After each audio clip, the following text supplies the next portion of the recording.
Wait for it. Wait for it. Who am I? You sure you want to know? Does that make us sidekicks? It's the Trusty Sidekick podcast with your hosts, Jay Washington, Bobby Hill.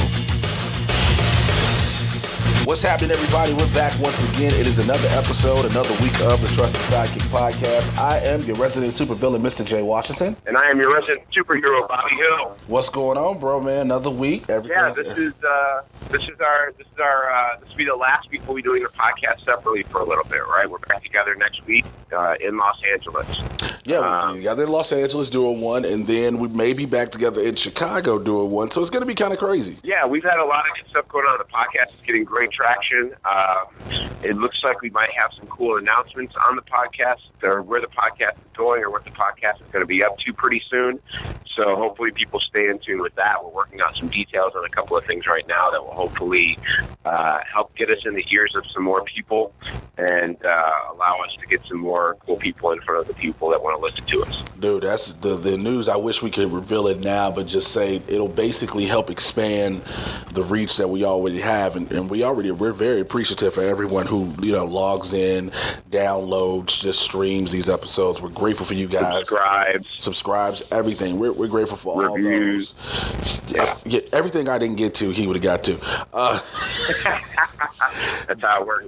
But yeah, we're grateful for all of that, and so to know that we possibly have a platform to go higher and higher, that's the only thing we want to keep doing with this, man. So what's been how's been your past week? Chicago's been good, man. I mentioned last week I was doing Chicago Underground Comedy for the first time. That went really, really well.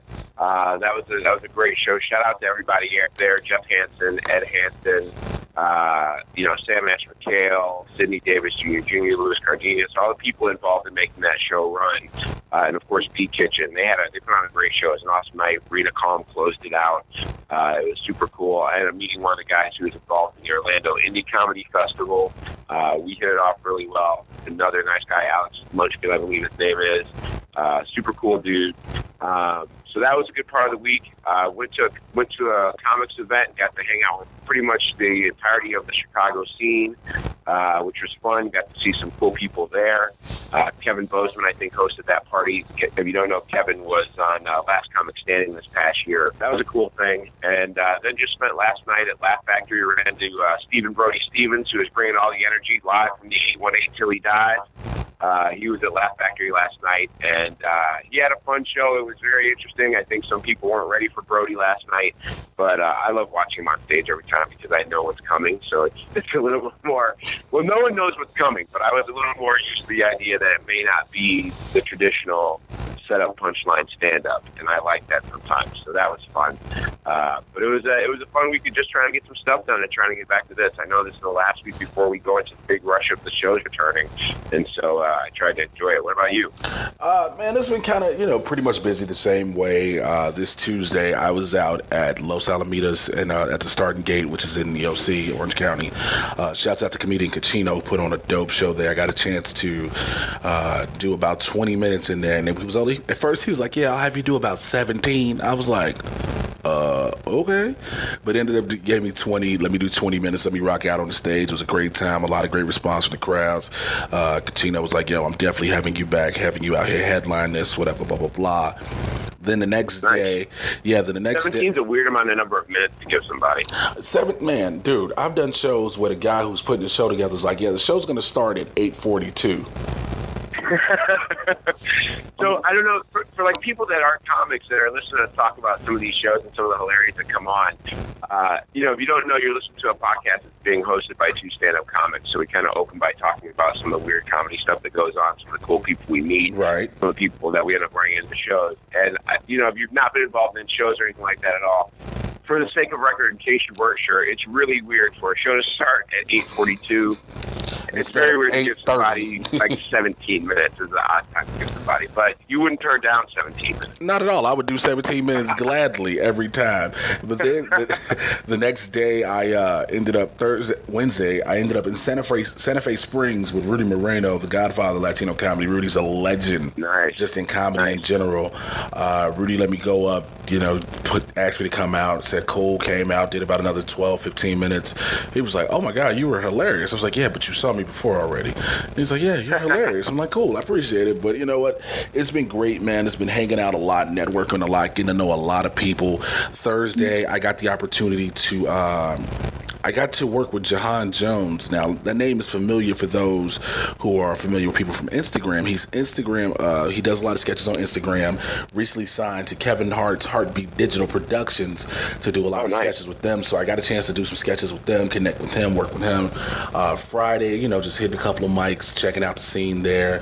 Last night, did a lot of networking, hit a couple spots, hit up the Ha Cafe, got to hang out with a lot of great people, just networking, chilling all night. It's been a lot of networking and just working on, getting on stage and then meeting people, shaking hands, talking to people, getting to know them on a cool level, not just on a, hey, you run this show, you should put me on, or I should get on that show. It's just, let's just hang out, let's just talk like regular people, have a regular life for the most you can, and enjoy things. So it's been pretty cool on this end too, man. I really can't complain. Things are starting to pick up a lot of steam out here, comedically, comic-wise, shall I say. Right. With the calendar is filling up pretty nice. Again, get ready to go back home to Chicago for like 8 days. Booked relatively every single night, sometimes 2 and 3 times a night. But it's just a matter of just putting in work, bro, and just having a lot of fun. I'm enjoying this journey. It's enjoyable. It's interesting because, like, in the grand scheme of things, you and I are both like relatively young comics. So, like, neither of us have been around for like 10 or 15 years yet. Right. So we're still in this very early stages of just like trying to prove ourselves to some people and getting to know some people and getting accepted by some people. And it's neat that you're having that experience in Los Angeles, because the two experiences that people kind of have, even the ones that make it, are kind of like either they had to go there and be all about trying to solely advance their careers and not really care or give a shit about like making friends or meeting people. And sometimes those people get ahead because they're so cutthroat and so, backstabbing that they get ahead. And then the other way is when people just kind of go and meet people and get along with them and see how they are, and then prove through the fact that they're not dickheads that they're worth the chance, and then actually have some talent to back it up. So I think it's cool that you're starting to make some inroads by doing the second thing and not the first thing. Yeah, you know what? I've seen and heard about so many people who've done the cutthroat and the backstabbing, and like I said, I've seen it firsthand. And I'm like, yo, that's not me. It's not that serious on this level. Like, I've seen people who try to backstab and cutthroat who, I'll be honest, I've watched on stage and like, yo, you're going to have to do that because your talent, it doesn't match that anyway. So if that's what you need to do, if you feel like you need to do that to vindicate and justify yourself, go right ahead. Have a ball with it. You won't get a word out of me. Right. But for me personally, I'm like, yo, I know what I do on stage. I know the type of dude I am off stage. I get along with you if you get along with me, point blank. Right. Get along with me, I get along with you. But I sat back and I just watched it, and I'm like, especially when you go to certain venues, I'll be honest, you go to the Comedy Store, you see it a lot. Yeah, have you seen the look by yet, where someone's talking to you but looking at everybody else over your shoulder? Yeah, exactly. Yes, I have. I've done that to see everybody who's coming in, who's going out, who can I quickly try to rub elbows with. I've seen that so much in just a short amount of time, dude. It is ridiculous. You just want to be like, my eyes are down here.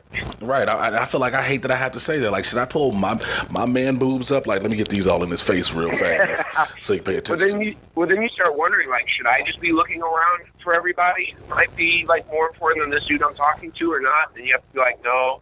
I think it's best if I'm the one who's at least paying attention to this conversation. You know what? Surprisingly, I've had a couple of conversations with people. I won't name names, and they've actually acknowledged the fact that I won't do that. That I'll have the conversation with them, and I won't be looking around to see who else is here.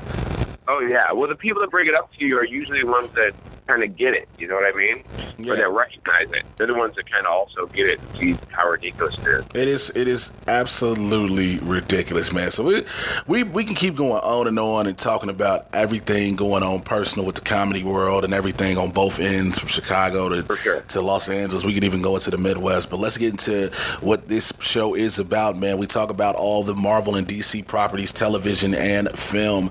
And one of the shows that just came back but took another quick break, Supergirl. Yeah, they were on last week. We covered everything that happened in the show last week, and kind of the way that this past week has been for us, we've just been bouncing around all over the place. We're probably going to bounce around a little bit with this podcast, just because there were no new shows on this week, and so it's pretty much just tidbits of information, pieces of trailers that have come out, information on different directors that have appeared, things like that, things that, those small pieces of information. So we're going to get you guys all these tidbits to get out of your hair. And as we get into this, real quick note before we start getting into Supergirl, next week we're going to be recording late night into the weekend, and so the podcast will drop on Monday next week. This one might come out on Monday, considering when we're recording it, but the next podcast will drop on Monday if you're in the U.S., probably Tuesday if you're somewhere else. Yeah, so keep in mind on that. Yeah, because there's so much. We know we try to get them out, particularly on Sundays, but there's so much to cover. We'll be able to record it together, so we want to make sure we're not trying to rush and scavenge everything while we're separately. We can have everything together and match up all the information. Yeah, with all the shows that are coming back this week, we just figured it'd be best if we were in the same place to record it. And I fly to LA on Sunday, and so we're going to record Sunday, and then we'll have it out Monday for you. But one of the first shows we'll be talking about next week, probably as well as this week, will be Supergirl. A lot of cool information coming out about this show. I think it's only going to get better. There's been a couple cool things that have happened. It's so funny. You keep saying that it's only going to get better. And here's the thing. Everybody I've talked to, before we go into this information, everybody I've talked to has had the exact same argument about this show, which is it looks like CBS has too much of their hand in this show. Right. It's too light. Comic bookish. Too comic bookish. Not as gritty, not close to the grittiness of Arrow. Or Flash. Or Flash. But the cool thing that happened, one of the cool things that I saw this week, Glenn Geller is the president of CBS TV, and he mentioned that a crossover is something that we should be keeping our eyes open for. So, it may not be gritty enough now, but it sounds like there's some hinting that either it's going to have to dip into some grittiness, or maybe possibly one of those shows is going to bring on a character in a lighter way. Hopefully, you know what? I'm hoping so. Again, I think the only crossover we're going to really get is more than likely The Flash, if anything. Yeah, that's probably what you'll see. I think that's pretty much the only one we're going to get is The Flash going to Supergirl. That's it. Yeah. I really don't think we're going to get Arrow. Excuse me. I don't think we're going to get Arrow. I think we're going to get Flash. The Legends, we can take Legends of Tomorrow completely out the picture. Yeah, that's not going to happen. That's not going to happen at all. So yeah, I think the other thing too that you can't forget is like the way that the crossover may happen may be in a way that's completely disappointing to people. And I don't mean just the way that Superman shows up every couple of episodes as a blurry shadow or as a text message. I mean, you may get somebody like Cisco going over to Supergirl to try and help them build something that they need to have built. Yeah, okay, that makes sense. You know what I mean? Like technically that's a crossover. It's just not the one that anybody really gives a shit about. You know what I mean? Like, because so far when they need some type of special weapon built, Cisco's usually the guy who's building the thing, right? Whether it's Flash or Arrow, Cisco is generally the guy who comes up with a thing. So I can see there being a situation where they need to build a thing, or they go to check with the guy who's been building things for them, and it turns out to be it was Cisco the whole time, or something like that. Like I can see that. Star Labs is building everything as usual. Right. That maybe they have a contract that the DEO has been using for some of the stuff they've been dealing with. Who knows? Okay, I get it. Okay, so that gives a crossover, but not the crossover you expect. Not the crossover you want, but it may be the crossover you deserve. So Supergirl has gotten its third official Supergirl. Yeah, there's a third. It's the third person who's played Supergirl in some other way, shape, or form who's going to be coming to the show. Laura Vandervoort, who was she's been on all types of stuff. She actually played Supergirl on Smallville. She played Kara. Yes. I don't know if she really. I'll be honest. I never really got to Smallville because I'm like, he's not putting on the outfit at some point. He never put it on until the very last episode, and it was Brandon Routh's outfit he put on. Mm-hmm. Yeah, I was very. I was concerned even before Arrow came out, before I read anything about it. Just hearing it was going to be a CW show, I was very worried it was going to be a Smallville type show, where there wasn't going to be. I just felt like Smallville was more of a drama that just like a romantic teen drama that just happened to be set in this area, and they were using these characters, and it wasn't as much about hero shit, like comic book hero shit. So I never really got into. So the point is, I never really got into Smallville. It should not take 10 fucking years. It should not take 10 fucking years for somebody to realize, yo, I could be one of the greatest heroes of all time. Yeah, I have some difficulties with some of that stuff. So 10 years. But regardless, Laura Vandervoort is she's going to be coming on as a recurring villain in the series. Her name's going to be Indigo, which I think was the creation of Brainiac. Yes, he is. Yes. So, which I think is pretty cool. That's a pretty cool deal that they're going to have a version of a character like that. But they're also bringing Bizarro onto the show. So there's going to be a Bizarro Supergirl that comes onto the show also. Which also has to tie in to Batman versus Superman because of some information we both found out, and I'm glad you had it as well. So let's jump into it real quick. Let's just get it out the way. Let's get the Batman versus Superman stuff out here. Out there. Now, we already know that Lex Luthor is not the big bad in the movie. Right. We've already discovered that Doomsday is not the big bad in the movie. Correct. It is rumored heavily that supposedly the big bad in the Batman vs. Superman movie leading into the Justice League movie is Bizarro. I like it. You don't like it. It's too much in one film. Now, you say it's too much in one film, and we're going to get to a movie later that just talked about a lot of characters are going to be in that film. So yeah, but again, when we talk about I'll preface this like I always have every single episode. I've stood my ground on this like George Zimmerman against the hoodie.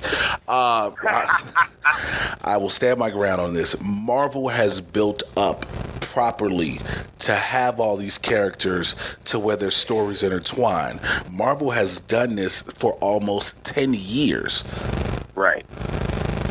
DC is just like, let's hurry up and try to catch up. So now you're going to throw Bizarro in it because they say now the infamous quote of, "Do you bleed? Well, we'll find out," is how blood is actually dripped from Superman, which in turns Lex Luthor gets, mixes it with some of the DNA from Zod as well, and makes a Bizarro. And creates this like Superman clone. The Superman clone. Right. So here's the thing. I'm not sure. I'm pretty sure I'm not a giant fan over that being the way that turns, like the way that Bizarro comes about. I'm not sure I'm really into that whole deal because then Bizarro World isn't a possibility, and I'm not a fan of there not being a Bizarro World if you're going to have a Bizarro. I just think those two things kind of go together. However, I think the fact that DC hasn't established all these characters previously only matters if you've not been into any of these movies or shows before, and this is the first one that you're ever going to see. And the reason why I say that is because, like, everyone is currently rebelling against origin stories. I mean, there's we'll see some more characters that get introduced with kind of how they became who they were. Mm-hmm. But for the large part with established characters, the public is not as interested in seeing another origin story movie. We can blame Spider-Man. We can blame Spider-Man for that completely. Yeah, I mean, how many times do you just see how a guy becomes Spider-Man before you're like, okay, we got it. You know what I mean? Mm-hmm. And so I think we're kind of beyond that need for that. I think DC is maybe giving, moviegoers and comic book fans a little bit of credit and going, you know who these guys are. We could spend 6 years and 3 movies to try and introduce you to a few of them. Or we could just assume that you know what the fuck we're talking about when you see Aquaman show up, and it doesn't seem so crazy to you. I mean, yeah, that works now. But see, I think that had to happen after, again, Marvel has successfully built. I'm not saying I'm super pro. First of all, let me say this. I'm not saying I'm so pro Marvel and anti DC because, again, I am a Deathstroke fan and he is DC to the fullest. It's just when it comes down to the writers and the creators and the productions to go to television and the film, DC has to look at it and go, well, Marvel already showed us that we've already established these people. With DC, it's like Batman's been redone God knows how many times. Superman's been done God knows how many times. Wonder Woman, we keep trying. The Green Lantern, it flopped because we just said, hey, CGI is a thing and we can keep using it. We can keep using it. Now, you need to show, unfortunately, you do need to kind of show an origin for Cyborg at least. Yeah, you're going to need to see that kind of happen because he doesn't have as much of a presence in comic books as the other characters have. Exactly. And coming off of this, Aquaman's going to get his own movie, and there'll probably be some hints at some origin or whatever the case is there, but maybe not a full origin story. Wonder Woman appears to be somewhat of an origin story, at least of a time period where she first made her presence in the world. It's something about World War II around that time, right? Yeah. Chris Pine, who plays Steve Trevor in the movie, who has always been Wonder Woman's kind of love interest through the show, through the comic books. There's a lot of World War II filming going on. That was one of the things he talks about. He plays kind of a cynical, roguish kind of a character in the movie. And he mentioned that, it's going to be the large set pieces, 500 people in costume, very World War II.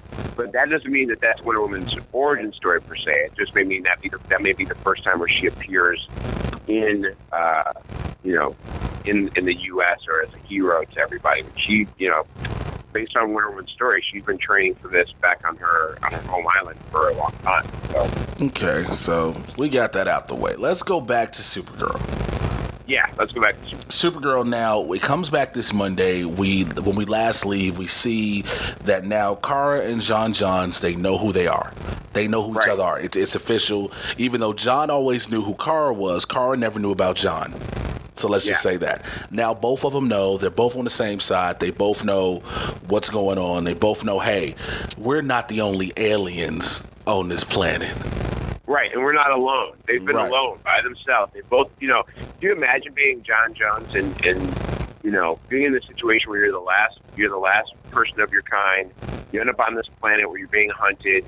You watch one of the guys who's trying to help you or whatever get killed horrifically, and then you take over his personality and his person, and you become him. And for the longest time, you feel like you're it. And then Superman shows up, and you can't really reach out to him. And now you're part of this organization that's built to deal with him, and you're trying to be as humane as possible with the guy.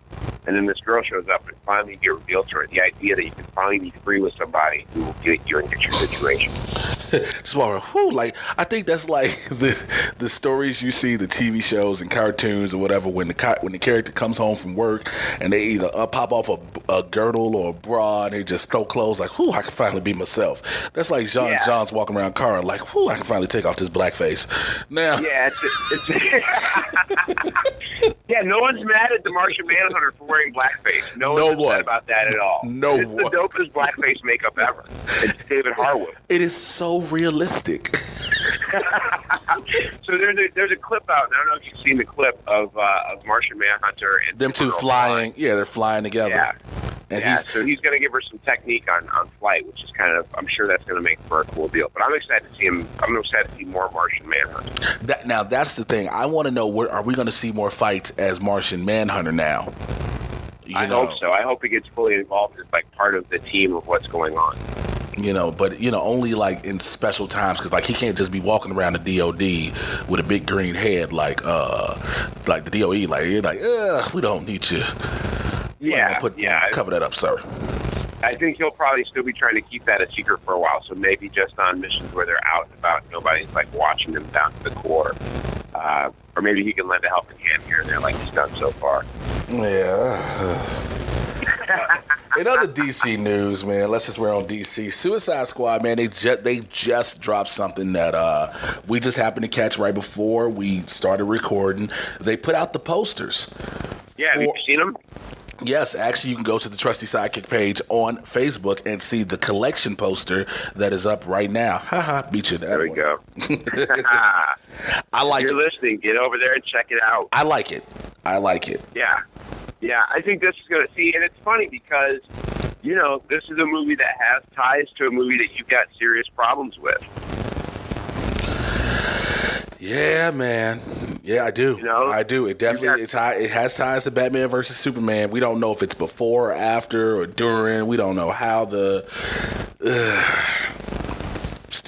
I'm still holding on to glory for Will Smith as Deadshot. So let's just be honest.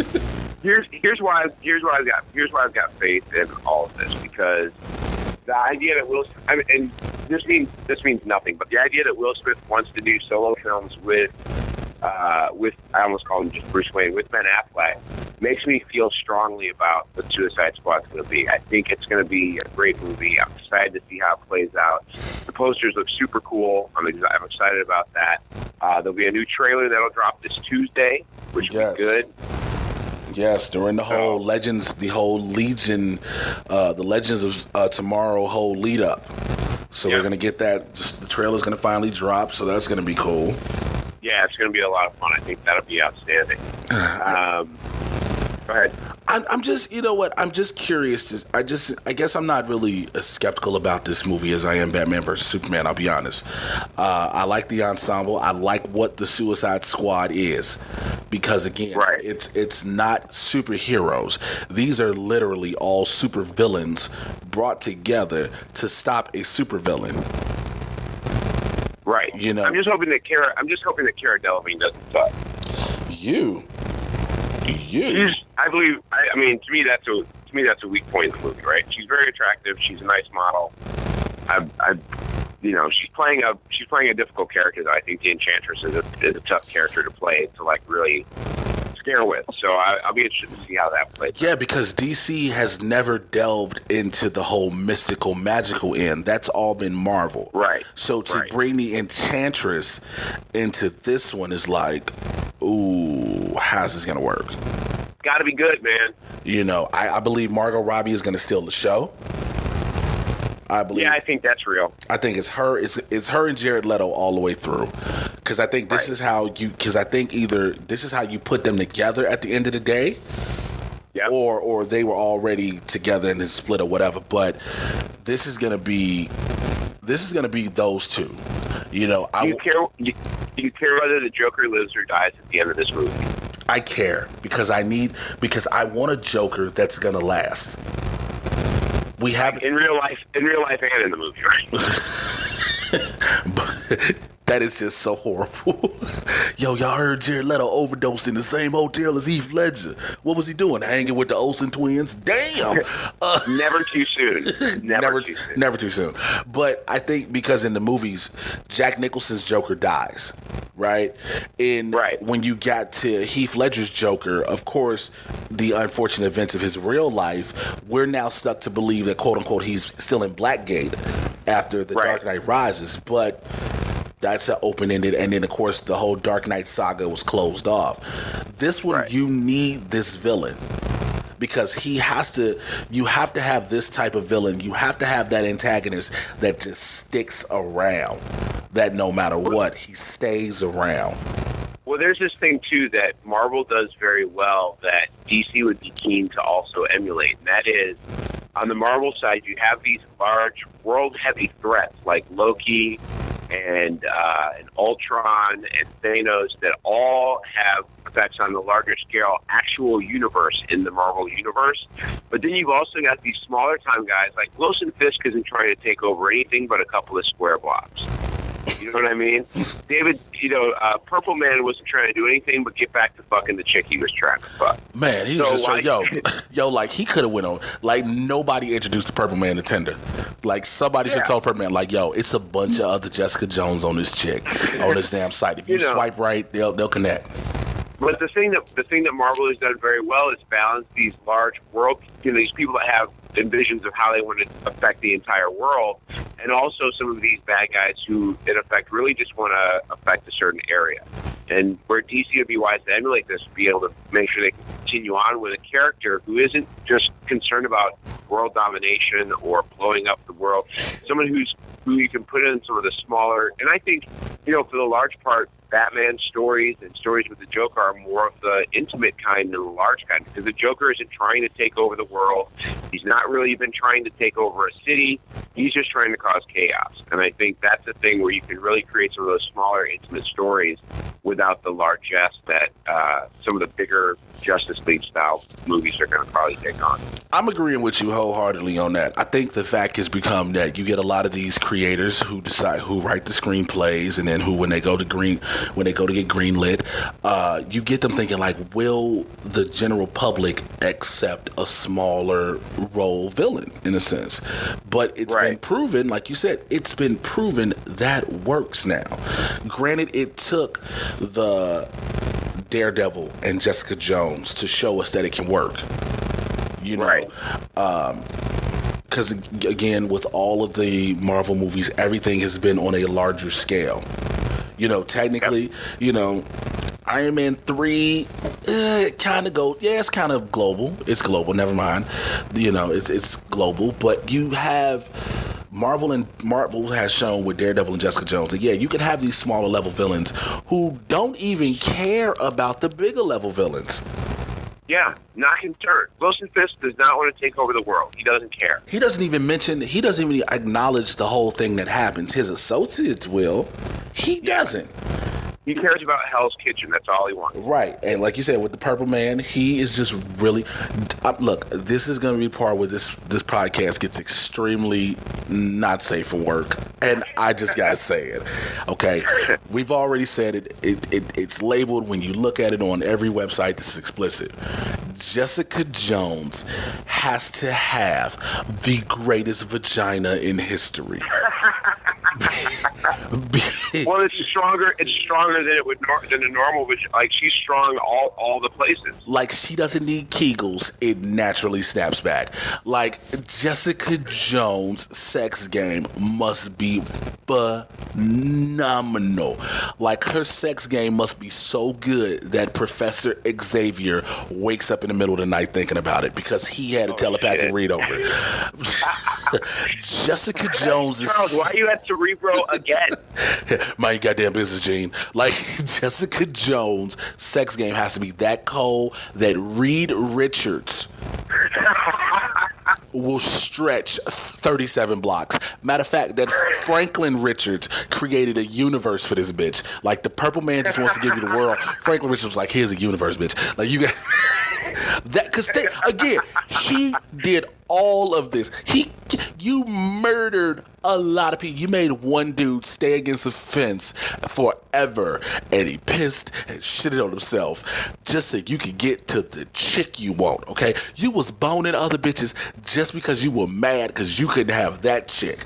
I understand all of the synonyms for all of the socio bullshit, the patriarchy shit, and the misogyny that goes on in the world, but at the same time, that has to be amazing vagina. She put it on him like a Ja Rule and Ashanti song that nobody cares about anymore.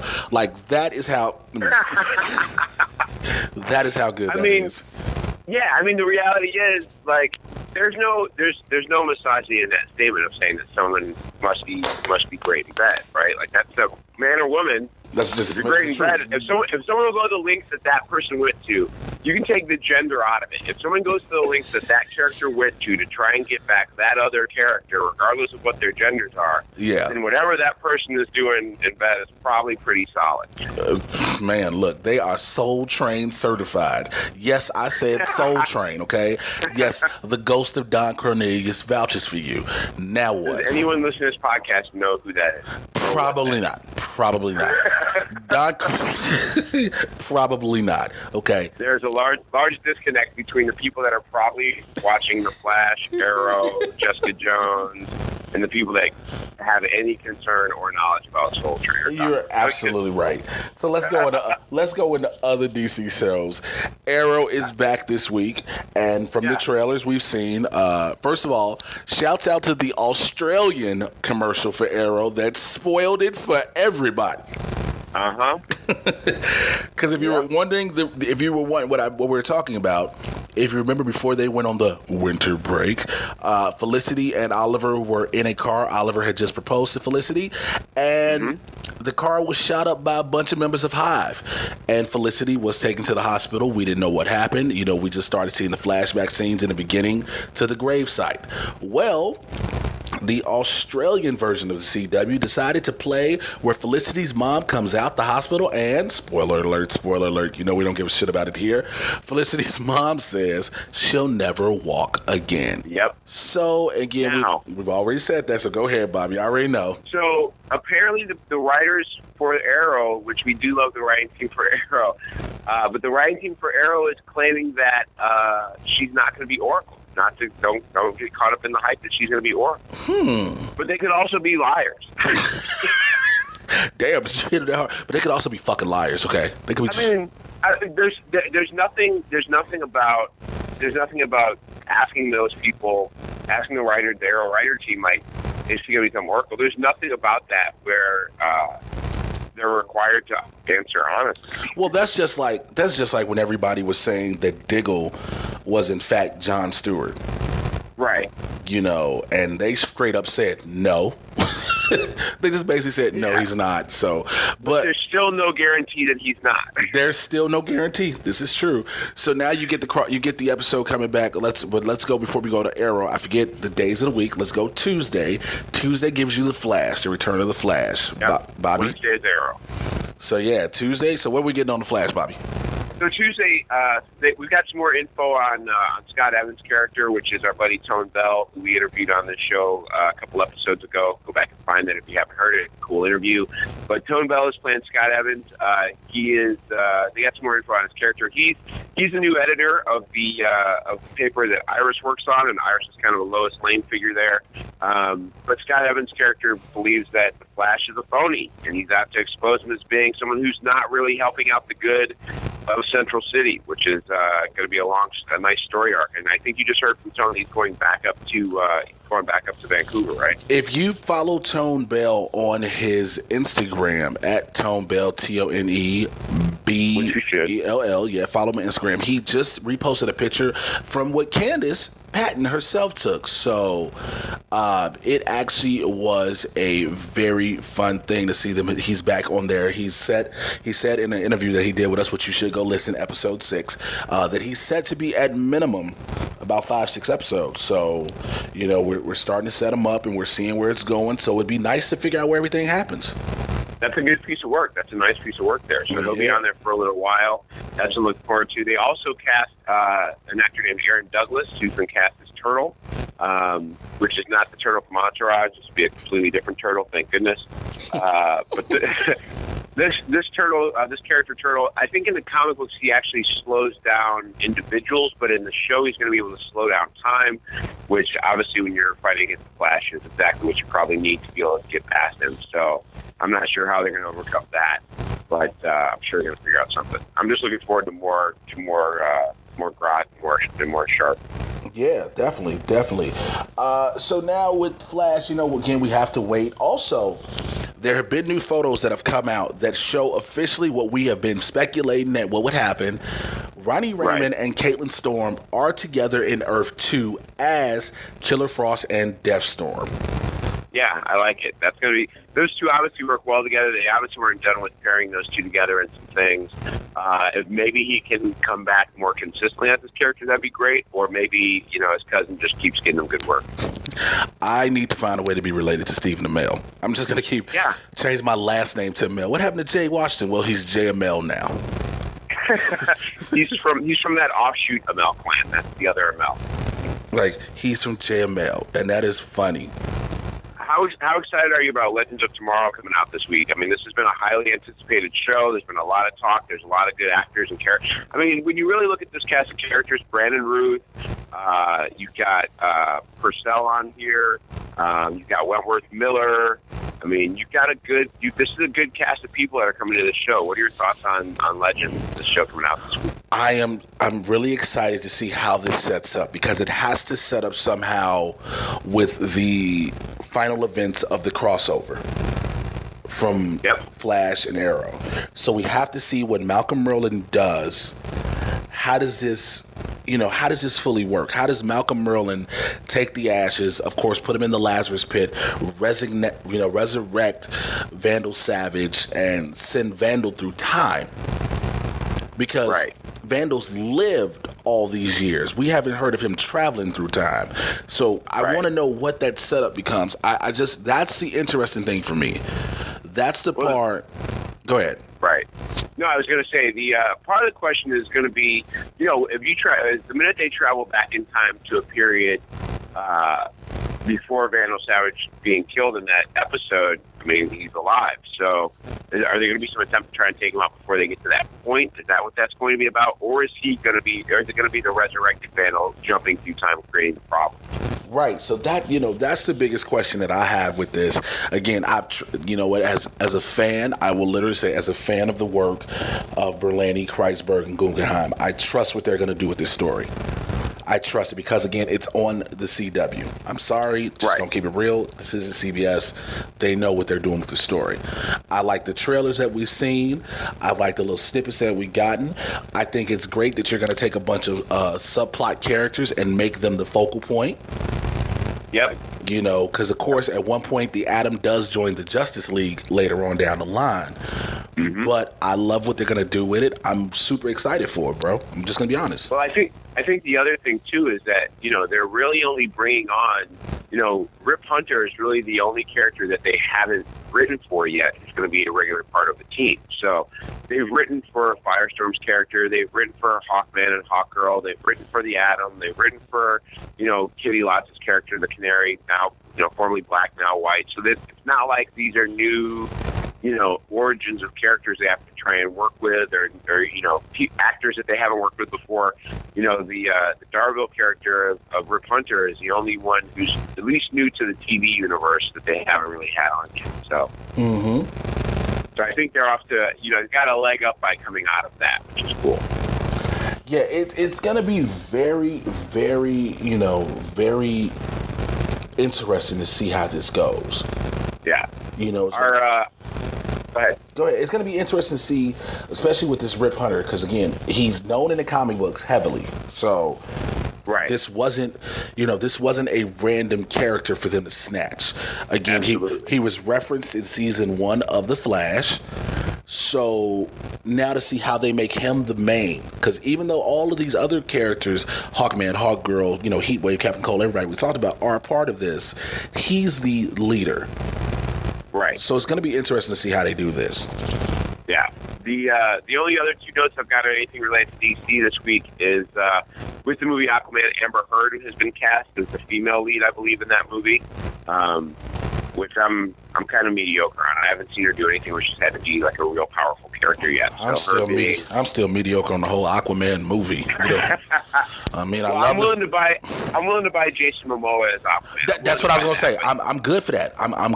He looks, the pictures, everything we've seen of him, Jason Momoa looks perfect as Aquaman. I'm game for that. But you're asking me to enjoy an Aquaman movie. Right. So I just... Is that not possible? I don't... As long as Jar Jar Binks doesn't show up in that underwater shit, I'm good. What? That's a Star Wars reference that I don't think you get. So. Yeah, I don't know why we brought that up, but go ahead. So that's and then the only other piece of DC news I have is about the new show that's coming, I believe, to NBC called Powerless, which is a show I think we've talked about before. About it's kind of an office drama with people who are not heroes, but in the world where heroes are already existing. So the only thing I really have out of that is what they said, is that there's no big name heroes that are scheduled, so no Batman, Superman people showing up, but definitely somebody that you recognize. So who knows what DC characters might kind of fall in there and be a part of what's going on. But I'm excited to see how that happens. I am. Again, they'll be referenced. The big names will be referenced. They probably won't be there. I'm fine with that. Just don't give me a bunch of characters that I do not care about at all. Right. So again, I mean, that's pretty much DC. Marvel again is picking up a lot of steam. There's some Civil War news that came out. This little bit of news came out. It actually hurt me a little because I was hoping for it. I actually was hoping for it so much. Because when you brought him in, I understand you have to use him as a key point in the military and everything. I get it. But I was like, cool, this is where they're going to go with it. And for those who don't know what I'm talking about, it's been confirmed officially that Thunderbolt Ross will not become the Red Hulk. Correct. And that is very upsetting to me. Yeah, it would have been cool, especially with the guy they have playing him to have that become to have that become a Hulk character. Yes, yeah, I thought it would have been very fun. I was hoping for that, but see now I don't, because again we're gonna get Planet Hulk, right? So it's like, I get it. We sent to a whole nother world, blah, blah, blah. It's not a planet full of Hulks. I get that. For those who don't know the story, Planet Hulk does not mean there's a planet where there's a whole bunch of Hulks running around. No. Right. It's a war. He's actually a prisoner. He has to fight his way out, blah, blah, blah. Picture Guardians of the Galaxy on just more of a desolate gladiator type style. That's basically what Planet Hulk is. I think people get caught up in believing that that's what's going to be what it is. But seeing William Hurt as the Red Hulk would have been amazing. Yes, it would have been amazing. But now that leads me to ask, are we going to eventually get She-Hulk? Yeah, I wonder if that's the thing that would happen and how that would work out. You see what I'm saying? Because we have to, if you don't get one, you're going to I guess we might not get She-Hulk for one reason, because we have Jessica Jones. And here's why I say that, for those who don't know. Jessica Jones, she's a very female empowering character. We get that. Also, if you did not pay attention through the story, Jessica Jones, if you don't know, sleeps with a lot of people. Right. She sleeps with a lot of dudes. She has a lot of one-night stands. I bring that... Good for her. Great for her. I bring that up because that is the exact same thing with She-Hulk, except she's not green. Right. She-Hulk has a high sex drive. But it's like, dudes can't really... You can't turn down a chick who can literally look at you. You look at her and you're like, if I tell her no, this will hurt very bad. Well, maybe it's time to turn the tables a little bit on some dudes. I guess. I mean, we are living in a time where that's not something that anybody's shying away from. So, true. Maybe could there? I mean, I think it's possible there could be two women with high sex drives who are main characters in Marvel production. I believe that. No, I think it's very much possible. The question is, will you put her in? Because then it's like, how do you make her a folk? Because she's never, granted, let's be honest, She-Hulk has never been a real focal point. Even with her own comic book, it's still been like, Well, here's where I would like them to skip She-Hulk, and it's really for this reason. It's the main reason is I like the idea that Jessica Jones is not just a female version of a male hero. Right. And again, She-Hulk, like Supergirl, like all the other iterations that are like that, She-Hulk is generally just it's a thing where it's not an original female hero. It's a hero that's kind of siphoned off of one of the male heroes. Right. And I think that it's more, not that I'm somebody who can speak for what's empowering for women, but I would think that it would be more empowering for women to have a woman who's a superhero of her own doing or her own thing versus being someone who's just the feminized version of a male hero. I agree. I get preachy about it. Here's the thing. The argument with She-Hulk is pretty much the same argument we have with Supergirl. Well, I have. Exactly. Let her stand alone. Exactly. But her very origin, her very single nature is based off because of the Hulk. Right. Jennifer is Bruce Banner's cousin who needed a blood transfusion. And took her cousin's blood and Right, which, like I said, that's that situation where it's like she's never, it's hard to ever really be your own standalone hero when that's always the thing that you're coming from. Right. Yeah. So that's kind of how I feel about that. Speaking of Jessica Jones, she's officially been renewed for season 2. I love it. I'm so excited, man. I'll tell you, to me, the thing that saves the two things that have saved these the comic book universes and celluloid or on TV and film has been the work that CW has done on the DC side. And as far as I'm concerned, I love Agents of S.H.I.E.L.D. I think it's a great show, but I think it can be a very hard show to connect to for people that aren't interested in following that side story down the road that it's going.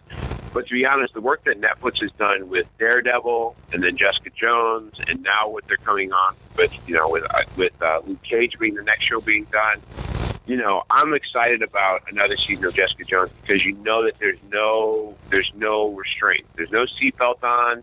There's no traction control. This car is just driving as fast as it can, and I love it. Yeah, it's called that. We have to see what happened. We're nervous with the first season because, again, Jessica Jones is a relatively unknown character. Mm-hmm. Relatively unknown. Let's pull her out the comic. What she's known for is being Luke Cage's girl. That's what she was known for. Right. So it's like, let's pull her out the comics and let's see what happens.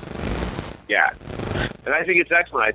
I think Jessica Jones brought in a lot of viewers that probably weren't people that watched Marvel shows before. I think it did a lot to speak for current gender issues that are going on, and not in a heavy-handed way. I think it addressed certain gender issues in a way that was as about as mature a way that you can kind of address some of those things and not make it just like another oh yeah, but girls can do this too. It was very much kind of accepted that she could just handle shit, and her gender wasn't always the biggest part of it. But also there are some things that are very gender based that create issues in relationships and dealing with people.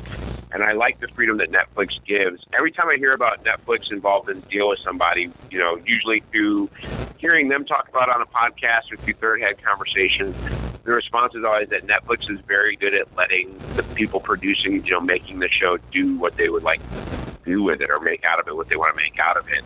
And, Marvel tells good stories. That's why they've been around for so long. That's why their comic books have endured. That's why their movies have been. They tell good stories. They tell interesting, engrossing stories. And so the idea that they wouldn't be able to tell a good story with Jessica Jones is not realistic. And the fact that they were free to do what they want to do with it is very good. And now I get to come back for another season, which is great.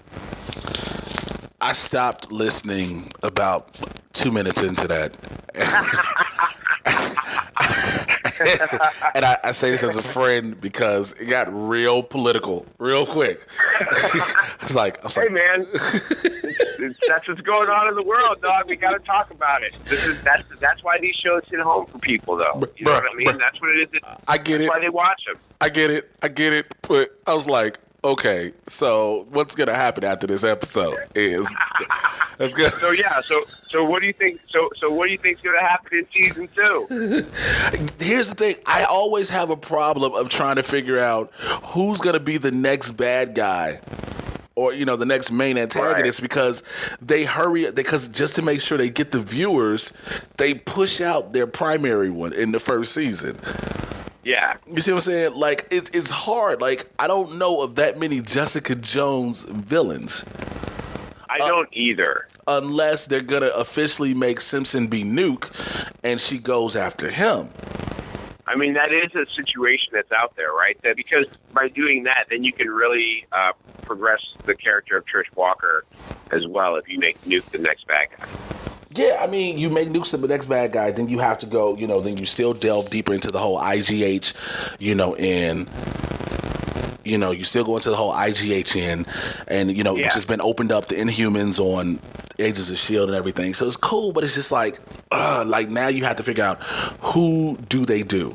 Because again, we all knew the Purple Man was, her main antagonist. That was her main bad guy. Right. She killed him. I think what happens with Luke Cage in this upcoming season of his show is going to probably have a great deal with what their situation is going into her second season, and how much of what she's doing is fighting her own bad guys she's got to deal with, and how much of it is fighting what the next big level of issue is, because now maybe with the personal biggest evil kind of taken care of, maybe the next big evil is kind of how she got to where she is. So maybe there'll be some look into that. Okay, I can get you with that. Speaking of Daredevil and Jessica Jones, Daredevil season 2, there's a lot of little information coming out about that. First off, Punisher.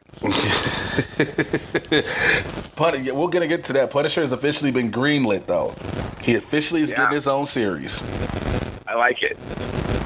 I'm down for that. Jason Barenthal is a cool actor. I liked him on Walking Dead. I was so mad when he left that show. For those of you who haven't seen it, I'll hold that spoiler for you. But I like him as I think I'm going to like him as Punisher here, and obviously he's been doing such a kick-ass job. They're going to give him his own series.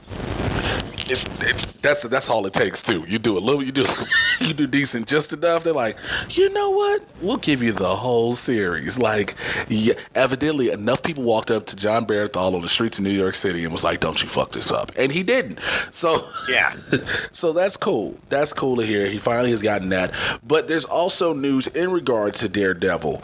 It's a lot of news. So Bobby, I don't know if you want to handle this or I do. So go ahead. I'll let you. So I'll handle this piece of business, and you can handle the rest of Daredevil. So Frank Miller, who is one of the guys who wrote for Daredevil, wrote some of the greatest Daredevil stories that there are, was the guy who kind of brought Elektra along in the comic book series.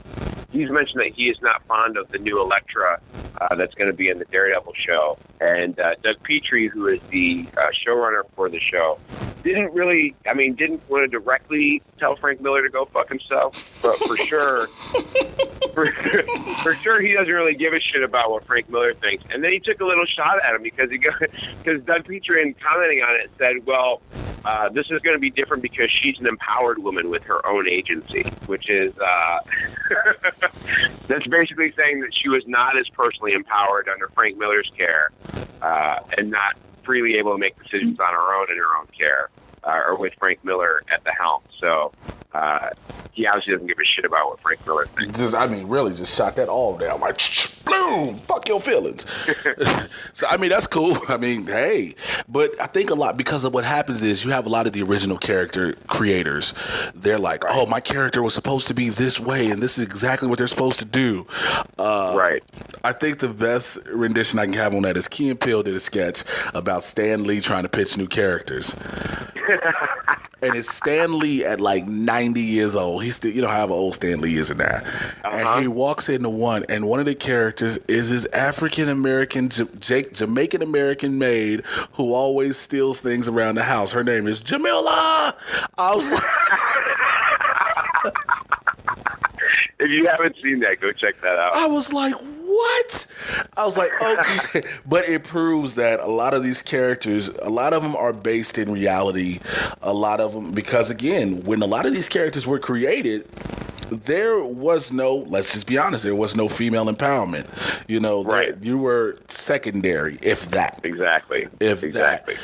So now the way the character is developed, she does have her own. Now, speaking of Daredevil, Marvel TV Executive Vice President Jeff Loeb, he spoke about how both Elektra and Frank Castle, the Punisher, are going to be within this series. And he said, quote, if you love season 1, you're going to love season 2.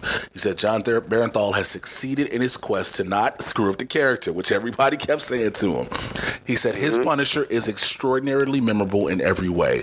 He says you also fall in love with Elodie Young as Elektra, and she will break your heart because that's what Elektra does to people. He says when you float in Charlie Cox into their group, who plays Matt Murdock Daredevil, Deborah Ann Wall, and Elvin Henson as Karen and Foggy, it is just an extraordinary cast. He says, I think the people are going to be incredibly delighted by the story that Doug Petrie and Marco Ramirez and the rest of the writing staff came up with for this season. Now, he does go on later on to talk about how much those new characters will alter the fabric of the show moving on, but we'll get into that probably a little bit later on. Unless you want to get into it now. Granted, we go deep into this show anyway. Yeah, for me personally, Daredevil, it's been on for one season, so it'll probably take more, but it was one of my favorite first seasons of a show that I've probably watched in I don't know how long. It was just, there's so much about that show that was so good. And there's nothing but room for it to get better now with all the new characters that are coming in, with the fact that Wilson Fisk is still out there, that there's some greater evil still to tend to. I can't wait. We're 2 months away as of probably the release of this podcast. We're 2 months away from the return of Daredevil, and I'm pretty excited to see where it goes. Dude, I mean, again, this is one of those shows that nobody expected to binge watch because, again, everybody heard Daredevil, and the first thing that popped in everybody's head was Ben Affleck.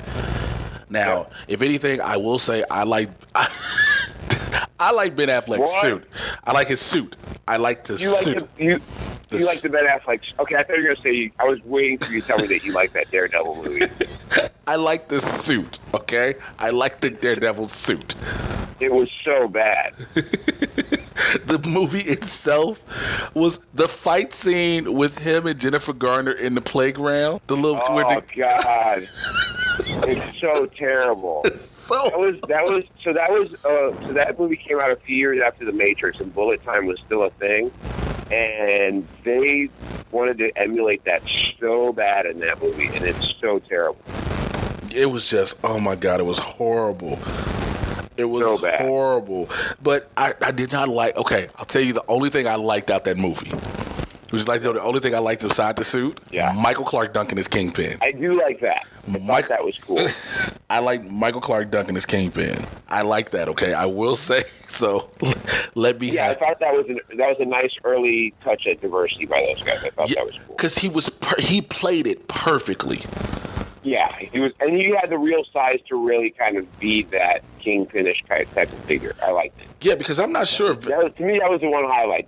The end fight that they had, I thought, was pretty outstanding. But literally everything leading up to that point was dark. It seemed like they plotted out that final fight between those two, and then tried to write a whole movie based on getting to that fight. So they wrote the movie backwards, like, yo, listen, the big fight between Daredevil and Kingpin, this is going to sell the movie. Where's the rest of the movie? They were like, where's the rest of the movie? We haven't wrote it yet. What have we gotten out of it at this point? Like, because after that movie, what's happened? Michael Clark Duncan's dead. Ben Affleck and Jennifer Garner, they got married and then got divorced. Nobody wanted to trust a new Daredevil season. All that movie did was fuck things up. Jon Favreau became the director of several Iron Man movies. No, I'm not saying that Michael Clark Duncan would have lived had they not made that Daredevil movie, but I'm not saying that. What? Stop. Stop. Just stop. At this I'm not point, saying that. I'm not endorsing this part at all. But I'm just saying that I think that they should definitely look into the production of that movie as one of the things that may have led to years later. I know it happened years later, but still, I could see him somewhere deep down still being somewhat upset about that movie. I almost just threw my microphone. So, little quick other news. Ryan Coogler is officially set. He's officially locked in. The director for Creed is officially booked to be the director for the Black Panther film. So he said he wanted to do it. It's officially on the books. It's going to happen. That's good. Love it. So, yeah. Agent Carter comes back this week as well. I didn't catch up. Whatever. Sue me. That'll be your show. You're going to have to get into it. Howard Stark will be on the show. Again, we'll be getting a lot of tie-ins with him. And they're going to tie in Doctor Strange into this. Yeah, the company Isodyne, which is kind of one of those nuclear testing companies that they use in their comic book series, they're gonna stumble across the dark force, the zero matter, whatever you'd like to call it, that is part of the Doctor Strange mysticism, which kind of helps set the table for Doctor Strange, which I think is cool that they're going to set up that tie-in. So that, again, when you're dealing with some of these things that happen in the present day version of the universe, sometimes the question is like, well, how does Nuke, the guy who plays Simpson in Jessica Jones, how they got this thing where they've got these pills that jack them up? And the reality is, well, when you start with people that were working on a super soldier serum in the 40s that got it once, then you end up with people that are trying to create that over and over again. So it becomes more realistic that there's going to be some offshoot versions of a thing like that. And so when you get to the Doctor Strange deal and you're like, wait, this mysticism is just a thing that's happening now? Well, no. Now you're going to see how Agent Carter kind of creates this area where they can stumble across it there, so it's not as strange when you see it happen in the movie. Although it will be completely Doctor Strange. Like, wait, you mean that magic just randomly popped about the air? No, they was talking about it during World War II. Listen. Yeah, that's it. That's your tie. So you're like, oh, shit, of course magic. That was around back then even. So, of course, that was going on. Oh, magic? No, you mean just the shit that happens from Thor and, when he comes down from Asgard, with the whole Tesseract and all the cosmic cube and all, just... You gotta set the stage. I like how they're trying to set the stage for the fact that that's just a normal part of what's going on in the world. Life, what you knew about the world ain't really shit, okay? Look, we still had black people trying to get the right to vote. Whatever, that ain't important. What's really important is, what? What you mean what's really important? What? So, yeah. Go ahead. One more piece of Marvel news, and then I've got two things for DC we totally missed on that we want to throw in here. Gambit starts filming on March 10th. So they are going through with it. Yeah, it's getting done, man. Channing Tatum is Gambit. That's why his hair looked the way it did at all the recent award shows. Everybody's trying to crack on his hair, but he's got his hair ready to be Remy LeBeau. Okay, because I kept hearing that it wasn't going to happen. He's in. I'm so okay. Listen. I ain't been more nervous about I haven't been more. Okay, Ryan Reynolds is Deadpool. Yes, let's do this. He was born to play this role. Channing Tatum is Gambit. Gambit better not dance. Gambit better not sing. Gambit better not try to be over sexy. Did you see him as a roller skating dog in Jupiter Ascending? Who? Channing Tatum? Yeah, when he played the roller skating dog. I didn't even watch Jupiter Ascending, and I don't want to now for the fact that you said he's a roller skating dog. He plays a roller skating dog alien in the movie. Okay, he's a roller skating dog alien, but he looks like he could be a hero kind of a guy the way he roller skates as a dog alien. So I think he'll be great as Gambit. Hopefully he won't be doing any roller skating and he won't have those same ears, but I think they'll take care of him. And he's one of those guys where you want to not like him because he's an attractive dude who succeeds at everything he does, but he's also not bad. He's a decent actor. I mean, I see the stuff I see him in, I tend to like. I haven't seen any of the Magic Mike movies because I'm not going to see those movies. But here's the deal. I didn't have a girl to go see it with in the theater when they came out. I'm surely not going to watch them at home or with some dude like, oh, man, what are you going to do? Watch Magic Mike for a while? I'm not going to be doing that, okay? So I love it, man. I love it, any designs on seeing Magic Mike or Magic Mike XXL anytime soon. You tried to... Okay, what's tickling? For those trying to understand what's tickling Jay so much about this right now is that Bobby tried to spin this and say it's so PC where it don't offend nobody. He was like, yeah. So I haven't seen Magic Mike because, well, look, I'm just not gonna say it. I'm just not gonna see it. The way I would have to see Magic Mike right now is that a girl that I was really into would have to show up at my house and have it in a format that I could watch it in, and tell me there'd be a reward for me at the end if I watched it, and it would be her. So that would have to be while she's butt naked.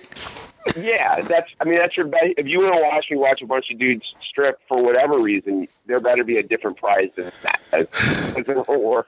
I am though hoping. Not enough, man. It's not enough. I am hoping though that Channing Tatum does better than Taylor Kitsch did in X-Men Origins. That's my only thing. As long as you can do better than Taylor Kitsch, I'm fine. Yeah, exactly. So, and then the last two notes I needed to throw in here that we forgot that we posted about earlier this week. Kevin Smith from Clerks, Mallrats, Comic Book Men. He's actually going to be directing an episode of The Flash, which is pretty cool. Which is super dope to hear that. Like, I think that is amazing. If you're a fan of Kevin Smith anyway, you're gonna love it, and he's gonna. He's going to respect the show. That's the thing that's important to me. Is he's a guy who I know is going to try and live within the universe properly, but you'll also get, I'm sure, a Kevin Smith twist on the show. Of course he will. So, man, we've covered a lot, and I think that pretty much wraps everything up. So, what did you have going on this week, Bobby? I'm going to be doing a show up at the little PH Theater, which is a cool little theater to come see a show. It's BYOB. If you're in Chicago, you got to check it out. So Wednesday night I'll be on that, and then I'll be jumping all over the place trying to get rid of some last minute stuff because I'm coming to San Diego for the San Diego Comedy Festival the week after this one. So that's my big stuff going on. And then booking a bunch of stuff, and then I'll be on the road most of February. So we're going to have a blast with that. If you want to try and catch up with show dates with me, if you want to follow me on any social media or anything like that, you can go to itsbobbyhill.com. You can find all of my information there. But you can also go and find me at mocha_Jesus on either Twitter or Instagram. And then, of course, Bobby Hill Comedy on Facebook. What about you, Jay? Me, tonight, well, while we're recording, I don't know why I'm putting it out there, but while we're recording, I'm heading out to the Hollywood Improv performing at the Lab Works show that night. Tuesday, I'll be at Turn Up Tuesdays at the Ha Ha Cafe in North Hollywood. Wednesday, I just had my whole schedule. Where am I Wednesday? What day is Wednesday? Give me a second. Everybody like, Jay's so unprofessional. Jay's got a lot of shows. I'll be honest, Turn Up Tuesday either sounds like a really bad vegetarian Tuesday or it sounds like a Black Tuesday. It's a Black Tuesday. It's a Black Tuesday, unfortunately. I'm sorry that I said it for you. I am so sorry. Wednesday, I'll be at the Springbok Cup Bar and Grill in Van Nuys for the comedy show there. Thursday, I'm at Comedy at the Cairo at Venice Beach. Then I will be, next Sunday, I will be at Flappers Comedy Club doing a show there. So I'm going to be all out and about. For more information on me, of course, go to jaywashington.com, JAYWASHINGTON.com. Find me on Facebook, Instagram, Twitter, Snapchat, Periscope at Mr. J Washington, MRJAYWASHINGTON. So, oh yeah, let me say this. We have a friend of ours, Liza Marie, who has an idiot doctor who I said I was going to say something to on this podcast, who for some reason thought that Colossus in the Deadpool trailers was Dr. Doom. No, that's Colossus, dude. What? Who was that stupid? Thank goodness he's a doctor and not involved in anything dealing with. Wait, he seriously believed that was Dr. Doom? Yeah, told her she was crazy for thinking it was Colossus. He even says, Colossus, I don't have time for your X-Men I hate humanity sometimes. I just want to leave us on that.